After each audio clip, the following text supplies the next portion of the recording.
En el tranquilo y aparentemente idílico vecindario de Springfield, Missouri, la gente vivía sin saber lo que se escondía detrás de la puerta de una casa modesta, pintada de un blanco reluciente.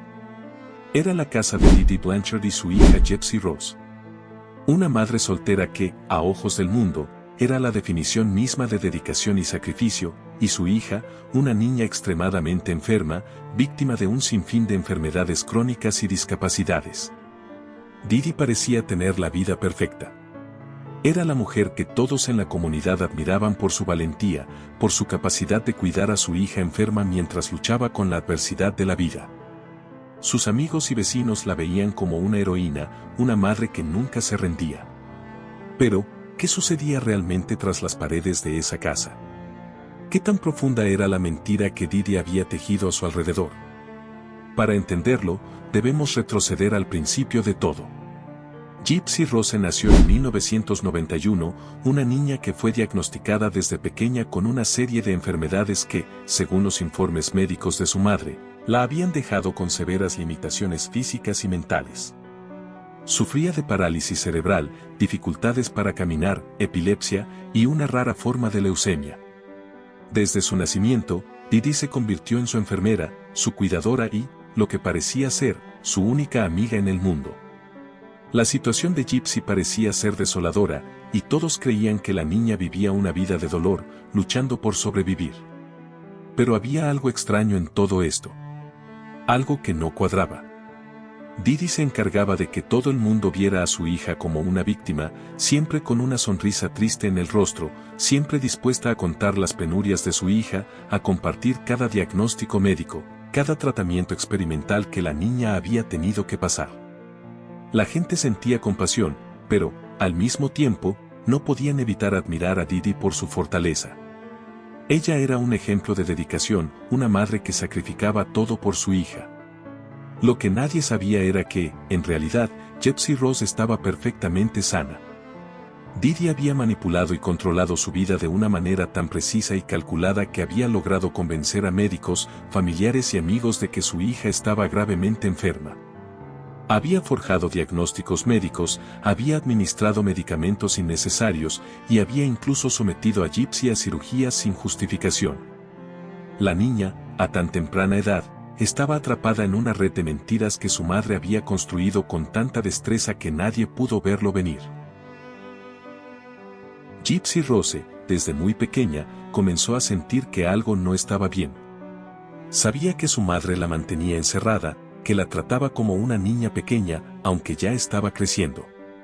Había momentos en los que sentía que la vida que llevaba no era la que le correspondía, pero no podía escapar. Su madre había logrado que el mundo entero creyera que ella era incapaz de hacer cualquier cosa por sí misma, y Gypsy, en su mente, había internalizado esa misma idea. Pero todo eso estaba a punto de cambiar.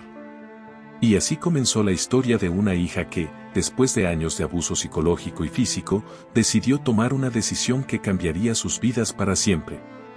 Gypsy Rose Blanchard había estado atrapada en la mentira de su madre durante años, pero, en algún momento, la verdad tenía que salir a la luz. ¿Cómo se desmoronó esta fachada perfecta? ¿Cómo una niña se vio obligada a luchar por su libertad? En este relato, exploraremos cada detalle, cada giro de este impactante caso. A medida que los años pasaban, la historia de Dee Dee y Gypsy Rose Blanchard se volvía cada vez más compleja y desconcertante. Lo que parecía ser una historia de sacrificio y amor maternal se convirtió en una farsa construida sobre mentiras, control y manipulación. Pero antes de que la verdad pudiera salir a la luz, hubo una constante sombra sobre la vida de Gypsy, una sombra que no solo la rodeaba, sino que la mantenía cautiva. A pesar de que Gypsy Rose tenía la apariencia de una niña enferma, había algo dentro de ella que se resistía a aceptar la versión de su madre sobre su vida. ¿Cómo no podría ver que estaba atrapada en una mentira tan gigantesca, por más que Dee Dee la alimentara constantemente con diagnósticos médicos falsos y manipulaciones psicológicas? La respuesta es simple: la madre tenía control sobre cada aspecto de su vida. Dee Dee Blanchard había logrado que todos, desde médicos hasta vecinos, se tragaran la historia de la niña enferma. Ella había aprendido a manipular las emociones de quienes la rodeaban, usando el amor por su hija como un anzuelo, y la compasión como una herramienta para obtener lo que quería. Cada vez que Gypsy Rose se mostraba un poco más fuerte o parecía mejorar, Didi inventaba una nueva enfermedad, un nuevo diagnóstico. Gypsy, por su parte, se encontraba cada vez más atrapada. Si bien su madre la mantenía aislada, sin contacto con el mundo exterior, había momentos de claridad en los que la niña sabía que su situación no era normal. A medida que pasaba el tiempo, sus deseos de libertad comenzaron a intensificarse. En su mente, el mundo exterior era un lugar lejano y extraño, pero lleno de posibilidades. Sin embargo, estaba completamente controlada por Didi. Una parte fundamental del control que Didi tenía sobre Gypsy era el uso de medicamentos. En lugar de buscar tratamientos adecuados para cualquier enfermedad legítima que su hija pudiera tener, Didi la mantenía constantemente medicada con fármacos que la debilitaban y la hacían parecer más enferma de lo que realmente estaba. La mayoría de las veces, Gypsy se encontraba aturdida, incapaz de pensar claramente debido a las dosis de tranquilizantes que le administraban. Didi también había logrado que Gypsy no cuestionara la verdad de su propia salud, creando una imagen de dependencia total. La niña pensaba que realmente no podía caminar bien, que su mente estaba nublada por la medicación, y que el mundo a su alrededor era un lugar peligroso. Didi alimentaba esa idea constantemente, asegurándose de que su hija nunca cuestionara su autoridad. Sin embargo, todo esto comenzó a cambiar cuando Gypsy comenzó a interactuar con el mundo exterior de una manera que su madre no había anticipado. A través de Internet, Gypsy empezó a buscar información sobre su propia salud. A medida que navegaba por foros y redes sociales, comenzó a encontrar historias de personas que compartían su experiencia, y en muchas de esas historias, Gypsy pudo reconocer lo que le había estado sucediendo durante años. No estaba realmente enferma. La información era escasa, pero suficiente para despertar una chispa de duda en su mente. La primera vez que Gypsy se dio cuenta de que algo estaba terriblemente mal fue cuando un médico le mencionó, casi por accidente, que no entendía cómo podía estar tan enferma si sus pruebas médicas no coincidían con los síntomas que su madre había descrito. Ese comentario pasó desapercibido para Didi, pero no para Gypsy, que comenzó a plantearse una nueva realidad, ¿y si su madre le había mentido todo el tiempo? El Internet, la red que había sido su prisión y su salvación, comenzó a ser una ventana hacia la libertad. Pero al mismo tiempo, fue el punto de inflexión que llevó a un giro sombrío en la historia. Al principio, la niña comenzó a hacer preguntas discretas, a probar pequeñas mentiras que podrían revelar la verdad. Se atrevió a hacer llamadas telefónicas a servicios de apoyo, pero su madre siempre estaba cerca, siempre vigilante, y cuando se enteró de lo que Gypsy había hecho, las amenazas y el control aumentaron. Pero algo había cambiado en Gypsy. Algo dentro de ella se había despertado. Y a medida que pasaba el tiempo, esa chispa de rebeldía comenzó a crecer, hasta que se convirtió en una llamarada de deseo de escape, un deseo de libertad que ya no podía apagar. Pero como cualquier prisionero, Gypsy necesitaba un plan. El plan de escape de Gypsy fue meticulosamente pensado. Se aliada con alguien fuera de su mundo familiar, alguien que, de alguna manera, le ofreció la libertad que tanto anhelaba, un joven llamado Nicholas Godjan. A través de Internet, Gypsy conoció a Nicholas, un hombre de su edad que también sentía que era un extraño en este mundo. A pesar de la desconexión social de ambos, se conectaron de una manera que Gypsy no había experimentado antes. Para ella, Nicholas representaba la posibilidad de una vida diferente. A través de sus conversaciones online, Gypsy comenzó a confiar en él, compartiéndole su dolor, sus frustraciones y su deseo de escapar.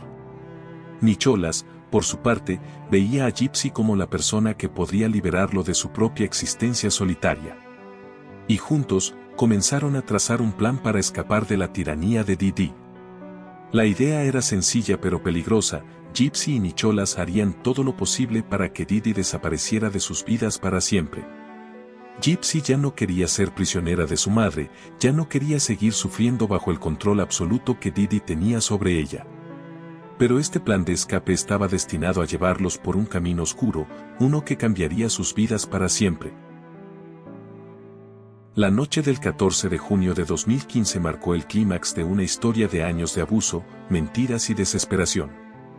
Fue una noche en la que Gypsy Rose y Nicholas Gudjon pusieron en marcha un plan que habían discutido durante semanas, un plan para liberar a Gypsy del control opresivo de Dee Dee Blanchard. Pero lo que comenzó como un intento de escapar terminó convirtiéndose en un acto violento y trágico que sacudió a todos los que conocieron a esta madre e hija. Gypsy había pasado semanas preparando a Nicholas para lo que debían hacer. A través de mensajes de texto y llamadas telefónicas, ambos habían construido una narrativa que justificaba el asesinato de Dee Dee. Para Gypsy, no era simplemente un acto de desesperación, sino de supervivencia. Estaba convencida de que, mientras Dee Dee viviera, ella nunca sería libre.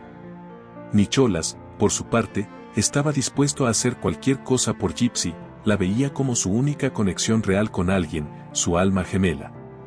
En sus mensajes, Gypsy y Nicholas discutieron los detalles del plan con una frialdad que resultaría escalofriante más adelante. Gypsy le proporcionó a Nicholas un cuchillo y le explicó cómo entrar a la casa. Esa noche, mientras Dee Dee dormía profundamente en su cama, Nicholas llegó a la puerta trasera de la casa, guiado por las instrucciones de Gypsy.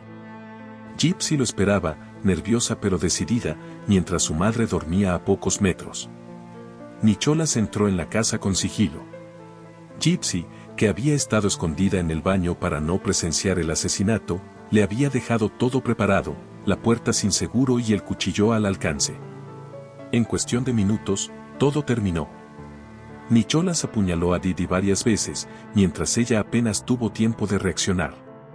Según los testimonios posteriores, Dee Dee solo pudo gritar ayuda antes de que su voz fuera silenciada para siempre. El crimen fue brutal, y el cuarto donde ocurrió quedó teñido de sangre. Nicholas, perturbado pero obediente al plan, salió rápidamente del cuarto y encontró a Gypsy. Ella lo estaba esperando con ropa limpia y una mochila ya preparada. Los dos abandonaron la escena del crimen en silencio, dejando atrás el cuerpo de Dee Dee. Después del asesinato, Gypsy y Nicholas huyeron a un motel cercano, donde pasaron la noche juntos. A la mañana siguiente, tomaron un autobús hacia la casa de Nicholas en Wisconsin, convencidos de que nadie descubriría lo que habían hecho. Gypsy creía que el mundo ahora estaba abierto para ella, que finalmente podía ser libre. Había llevado consigo el dinero en efectivo que Dee Dee había guardado en la casa, una pequeña cantidad que esperaba que les ayudara a empezar una nueva vida. Sin embargo, la libertad que Gypsy tanto anhelaba pronto se vio amenazada. Aunque pensaban que habían dejado el pasado atrás, las acciones de Gypsy en las redes sociales provocaron una cadena de eventos que terminarían delatándonos. En un momento que luego se interpretaría como un intento de desahogo o incluso un gesto desafiante, Gypsy publicó en la cuenta de Facebook que compartía con su madre un inquietante mensaje. «Esa perra está muerta». El mensaje rápidamente llamó la atención de amigos y vecinos, quienes sabían lo protectora que Dee Dee era con Gypsy y lo improbable que sería que ella publicara algo así. Preocupados, varios vecinos llamaron a la policía para pedir un chequeo de bienestar. Cuando los oficiales llegaron a la casa de Dee Dee y Gypsy, encontraron la puerta cerrada con llave y el interior en silencio. Al entrar, hicieron el macabro descubrimiento, el cuerpo de Dee Dee Blanchard, brutalmente apuñalado, y ninguna señal de Gypsy. El vecindario quedó en estado de shock. En un principio, la comunidad temió que Gypsy hubiera sido secuestrada o, peor aún, asesinada. Los medios locales se hicieron eco del caso, describiendo a Dee Dee como una madre devota que había dado su vida por su hija enferma. Las noticias comenzaron a circular rápidamente, convirtiendo la búsqueda de Gypsy en una prioridad para las autoridades. Sin embargo, las publicaciones en redes sociales ofrecieron una pista clave. Los investigadores rastrearon la IP del mensaje y descubrieron que provenía de una dirección en Wisconsin, en la casa de Nicholas Gudjon. Con esa información, las autoridades pudieron localizar a Gypsy y Nicholas apenas 48 horas después del asesinato. Cuando la policía llegó a la casa de Nicholas, encontraron a Gypsy en buen estado de salud, pero completamente diferente a la niña enferma que habían imaginado. Podía caminar sin problemas, no necesitaba una silla de ruedas, y no parecía estar bajo los efectos de ninguna enfermedad grave. La imagen que Didi había construido sobre su hija comenzó a desmoronarse en ese instante. Durante los interrogatorios, tanto Gypsy como Nicholas confesaron rápidamente lo que habían hecho. Nicholas describió el asesinato con detalles espeluznantes, mientras que Gypsy intentó explicar el contexto de abuso y manipulación que la había llevado a planear el crimen.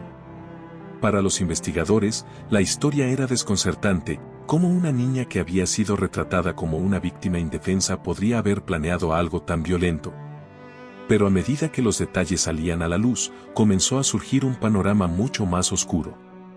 Gypsy no era una víctima común, era una sobreviviente de años de abuso extremo a manos de su madre, Didi. El caso tomó un giro inesperado cuando se descubrió que Didi había padecido el síndrome de Munchausen por poder, una condición psicológica en la que un cuidador finge o induce enfermedades en otra persona para recibir atención y simpatía. El asesinato de Didi Blanchard fue, sin duda, un acto atroz, pero las razones detrás de este eran tan complicadas y desgarradoras que capturaron la atención de todo el país. Cuando las autoridades arrestaron a Gypsy Rose y Nicholas Goodjohn, parecía que el caso se trataba de un asesinato brutal y premeditado. Pero lo que emergió en las semanas siguientes fue una historia que nadie pudo haber anticipado, una de abuso psicológico, manipulación y una verdad tan oscura que estremeció a todo el país. Gypsy fue llevada a Missouri para enfrentar los cargos. En su primera aparición pública después de su arresto, el país entero quedó en shock. La joven, que había sido retratada como una niña frágil, incapaz de moverse sin una silla de ruedas, apareció caminando por sí misma, sin ayuda. No parecía enferma ni débil. Las preguntas comenzaron a acumularse, y las respuestas llegaron pronto, arrojando luz sobre el verdadero alcance del abuso al que Gypsy había estado sometida. Durante las investigaciones, los fiscales descubrieron que Didi Blanchard padecía síndrome de Munchausen por poder, un trastorno mental raro pero devastador en el que una persona, generalmente un cuidador, induce o finge enfermedades en alguien bajo su cuidado. En este caso, Didi había manipulado la vida de Gypsy desde que era una niña pequeña, fabricando una lista interminable de diagnósticos médicos falsos para ganar atención y simpatía de los demás. La manipulación de Didi era meticulosa. Desde el nacimiento de Gypsy, ella había convencido a los médicos de que su hija tenía problemas de salud graves, parálisis cerebral, leucemia, epilepsia y problemas digestivos crónicos. Cada vez que un médico cuestionaba los síntomas, Didi cambiaba de médico o exageraba los síntomas para obtener diagnósticos más extremos. Había incluso sometido a Gypsy a múltiples cirugías innecesarias, incluyendo la colocación de un tubo de alimentación que utilizaba para alimentarla de manera forzada. El control no se detenía en los diagnósticos médicos. Didi le decía a Gypsy que no podía caminar, a pesar de que la joven era perfectamente capaz de hacerlo. Si Gypsy intentaba desafiar las restricciones, Didi la castigaba severamente, retirándole comida o amenazándola con violencia. Además, Didi mantenía a Gypsy completamente aislada del mundo exterior, asegurándose de que la única versión de la realidad que conociera fuera la que ella misma fabricaba. Este patrón de abuso no solo afectaba a Gypsy, sino que también permitió que Didi construyera una imagen pública como madre heroica. Organizaciones benéficas donaron dinero, viajes a Disney, e incluso les construyeron una casa con acceso para discapacitados. La comunidad admiraba a Didi, sin saber que detrás de su sonrisa amable se escondía una mujer manipuladora y cruel. En los días que siguieron a su arresto, Gypsy comenzó a relatar su versión de los hechos. Con voz temblorosa, describió cómo su madre la había sometido a años de abuso físico y psicológico, manteniéndola como una prisionera en su propio cuerpo. Explicó que el control de Didi era tan absoluto que incluso temía por su vida si intentaba escapar. Cuando Gypsy conoció a Nicholas Goodjohn a través de un sitio de citas, vio en él una oportunidad para cambiar su destino. Nicholas, un hombre con un historial de problemas de salud mental, se convirtió en el aliado que Gypsy necesitaba desesperadamente. Durante meses, planearon el asesinato de Didi como el único camino hacia la libertad. Aunque Gypsy insistió en que no fue quien apuñaló a su madre, reconoció que había sido parte activa en el plan. El relato de Gypsy dividió a la opinión pública. Algunos la veían como una víctima de abuso, obligada a tomar medidas extremas para escapar de su madre. Otros la consideraban igualmente culpable, una joven que, aunque manipulada, había orquestado un crimen brutal. Mientras Gypsy esperaba su juicio, Nicholas Goodjohn fue el primero en enfrentarse al tribunal. Durante el juicio, quedó claro que Nicholas también era una figura compleja en esta historia. Diagnosticado con trastorno del espectro autista y otras afecciones mentales, Nicholas tenía dificultades para comprender las consecuencias de sus acciones. En su testimonio, describió cómo Gypsy lo había convencido de que matar a Didi era la única manera de salvarla. La fiscalía presentó mensajes de texto entre Nicholas y Gypsy que detallaban explícitamente el plan para cometer el asesinato. Aunque la defensa argumentó que Nicholas había actuado bajo la influencia de Gypsy, el jurado lo encontró culpable de asesinato en primer grado. Fue sentenciado a cadena perpetua sin posibilidad de libertad condicional. El caso de Gypsy Rose Blanchard fue mucho más complicado.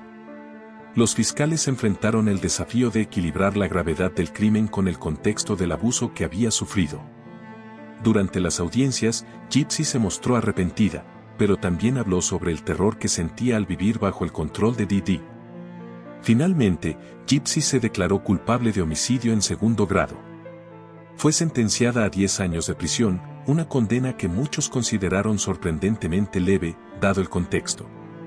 En prisión, Gypsy comenzó a experimentar una vida que nunca había tenido antes. Por primera vez, estaba libre del control de su madre. El caso de Didi y Gypsy Rose Blanchard capturó la atención nacional e internacional. Documentales, programas de televisión y artículos exploraron los detalles del abuso, el crimen y sus consecuencias. Historias como Mommy, Dad and Dearest en HBO y la serie The Act ayudaron a iluminar un problema poco conocido, el síndrome de Munchausen por poder y sus devastadoras consecuencias. Para muchos, el caso de Gypsy se convirtió en un símbolo de resiliencia y supervivencia. Aunque sus acciones fueron extremas, su historia ayudó a generar conciencia sobre los peligros del abuso psicológico y la necesidad de sistemas más robustos para identificar y proteger a las víctimas. Para entender cómo Didi llegó a convertirse en una figura tan manipuladora y controladora, es esencial explorar su propia historia. Claudine Pitre, conocida como Didi, nació en 1967 en el estado de Luisiana, en el seno de una familia numerosa. Desde temprana edad, mostró un comportamiento que oscilaba entre la rebeldía y el deseo de atención constante. Familiares cercanos describieron a Didi como una niña astuta, capaz de manipular a quienes la rodeaban para conseguir lo que quería. Su madre, Emma, notaba tendencias preocupantes en su personalidad. Didi tenía una inclinación por mentir sobre pequeños incidentes, pero lo hacía con tanta convicción que incluso los adultos de su entorno caían en sus historias. En su adolescencia, esas tendencias se intensificaron. Didi parecía no tener problemas en usar a otros para sus propios fines. Amigos de la familia relataron que, a medida que crecía, desarrolló un talento para manipular a figuras de autoridad, aprovechándose de su carisma. Sin embargo, también empezó a mostrar comportamientos más oscuros, robos pequeños, venganzas elaboradas contra quienes la contrariaban y un desprecio general por las reglas sociales. A los 24 años, Didi quedó embarazada de Gypsy Rose. El padre, Rod Blanchard, era un joven de 17 años que rápidamente se dio cuenta de que su relación con Didi era insostenible. Era una persona controladora, explicó en entrevistas años después. Aunque Rod intentó mantenerse involucrado en la vida de su hija, Didi hizo todo lo posible para alejarlo, utilizando mentiras y manipulaciones para hacerle creer que Gypsy no estaba segura con él. Fue durante los primeros meses de vida de Gypsy que Didi comenzó a construir la narrativa de una niña enferma. En sus primeros chequeos médicos, aseguró a los doctores que Gypsy tenía apnea del sueño. Aunque las pruebas no confirmaron el diagnóstico, Didi insistió en que había algo mal con su hija. Este fue el comienzo de una escalada que la llevaría a crear una vida entera basada en enfermedades ficticias. El aislamiento de Gypsy fue una de las herramientas más efectivas que Didi utilizó para mantener el control. En su hogar, Gypsy no tenía acceso a información externa ni a amigos. Didi afirmaba que cualquier contacto con el mundo exterior era peligroso para la salud de su hija. El homeschooling, educación en casa, fue otra estrategia clave.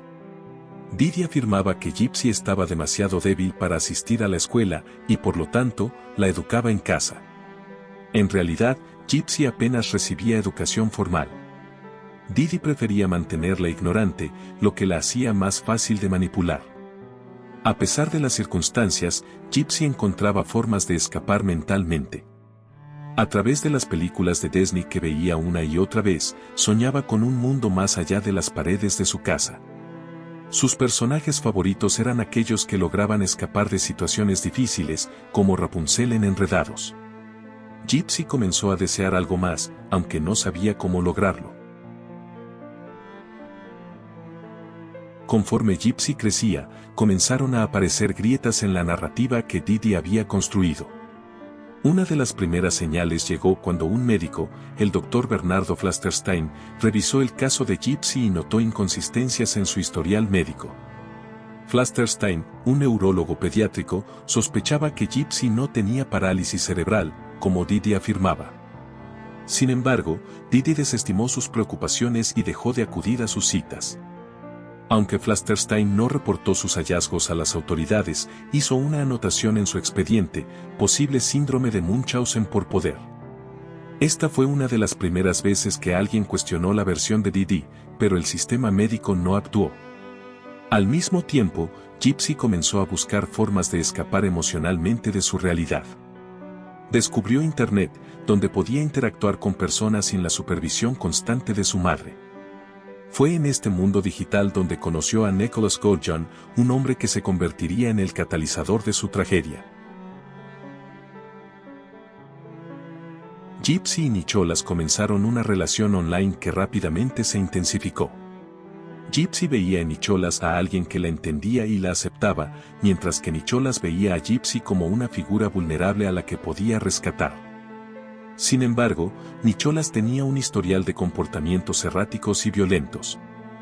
Había sido diagnosticado con trastorno del espectro autista y otros problemas de salud mental, y era evidente que no estaba equipado para manejar la situación de Gypsy. En sus mensajes, Gypsy le contaba sobre los abusos de su madre, y juntos comenzaron a planear su escape. Sin embargo, lo que inicialmente era un plan de fuga pronto se transformó en algo más siniestro. Nicholas sugirió la idea del asesinato, y Gypsy, desesperada por salir de su situación, accedió. El juicio de Gypsy Rose fue uno de los eventos más esperados en la historia reciente de crímenes en Estados Unidos. A medida que se acercaba la fecha, los medios comenzaron a especular sobre cómo se desarrollaría el caso. Por un lado, Gypsy había sido víctima de años de abuso extremo, pero también había participado en el asesinato de su madre. Era un caso que desafiaba las ideas tradicionales de justicia. El abogado de Gypsy, Max Stanfield, construyó su defensa basándose en el abuso sistemático al que había sido sometida. En su argumento inicial, Stanfield explicó al jurado que Gypsy no solo había sido físicamente abusada, sino también psicológicamente condicionada para creer que no tenía otra salida más que el asesinato. Gypsy era una prisionera en su propia vida, dijo Stanfield. Lo que ocurrió fue una tragedia, pero debemos entender las circunstancias únicas que llevaron a este crimen. El juicio incluyó testimonios impactantes, tanto a favor como en contra de Gypsy. Uno de los más emotivos fue el de su padre, Rod Blanchard. Rod expresó su arrepentimiento por no haber intervenido antes, pero también pidió al jurado que considerara las condiciones en las que Didi había mantenido a su hija. Ella no sabía lo que era la libertad, dijo Rod entre lágrimas. Solo conocía el control de su madre. Los fiscales, por su parte, presentaron los mensajes de texto entre Gypsy y Nicholas Goujon, que mostraban cómo planearon el asesinato con detalle. En un mensaje, Gypsy describía cómo dejaría la puerta abierta para que Nicholas entrara sin problemas. Otro mensaje decía, será rápido y limpio. Los miembros del jurado se enfrentaron a una decisión extremadamente difícil. Por un lado, las pruebas del abuso eran abrumadoras. Los documentos médicos, los testimonios de amigos y vecinos, y las declaraciones de expertos en abuso psicológico pintaron una imagen clara de la vida opresiva que Didi había impuesto a su hija. Por otro lado, el acto del asesinato seguía siendo brutal y premeditado. Finalmente, Gypsy decidió aceptar un acuerdo con la fiscalía. Se declaró culpable de homicidio en segundo grado y fue sentenciada a 10 años de prisión. Aunque la sentencia fue mucho menor de lo que podría haber sido, muchos sintieron que era un castigo suficiente, dado el contexto del caso. El juicio de Nicholas Godjan se desarrolló de manera muy diferente. A diferencia de Gypsy, Nicholas no pudo argumentar que había sido víctima directa de Didi. Los fiscales presentaron un caso contundente en su contra, utilizando tanto los mensajes de texto como su confesión para demostrar que había actuado con intención premeditada. Durante el juicio, Nicholas describió cómo había conocido a Gypsy en un sitio de citas y cómo se había enamorado rápidamente de ella. Afirmó que estaba dispuesto a hacer cualquier cosa para ayudarla a escapar de su madre. Sin embargo, también admitió que había fantaseado con la violencia mucho antes de conocer a Gypsy. El jurado no tardó mucho en deliberar. Nicholas fue encontrado culpable de asesinato en primer grado y sentenciado a cadena perpetua sin posibilidad de libertad condicional. Su defensa apeló, argumentando que sus problemas mentales no habían sido adecuadamente considerados, pero el veredicto se mantuvo. Para Gypsy, la prisión resultó ser, irónicamente, una experiencia liberadora en comparación con su vida bajo el control de Didi. Por primera vez, pudo tomar decisiones por sí misma, aunque estuviera limitada por las restricciones de su entorno. Gypsy aprovechó su tiempo en prisión para aprender sobre sí misma y el mundo que nunca había podido experimentar. Se inscribió en cursos de educación general y comenzó a leer vorazmente. Finalmente estoy viviendo, dijo en una entrevista desde la prisión. Es extraño, pero aquí me siento más libre que nunca. Gypsy también comenzó a reconstruir su relación con su padre, Rod, y su madrastra, Christy. Ambos la visitaban con frecuencia y la apoyaban emocionalmente. Para ellos, el mayor consuelo era ver que Gypsy estaba encontrando una forma de sanar. El caso Blanchard tuvo un impacto cultural significativo, no solo por su naturaleza trágica, sino también por lo que reveló sobre temas más amplios, como el abuso infantil y el síndrome de Munchausen por poder.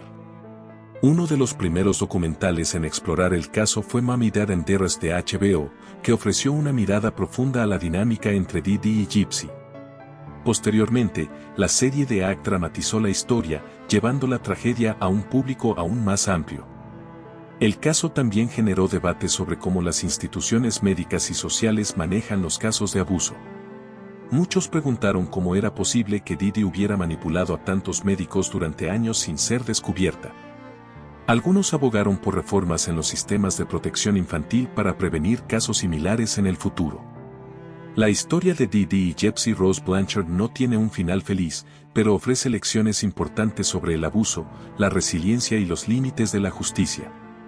Gypsy será liberada de prisión en 2026 y muchos esperan que pueda construir una vida fuera de la sombra de su madre.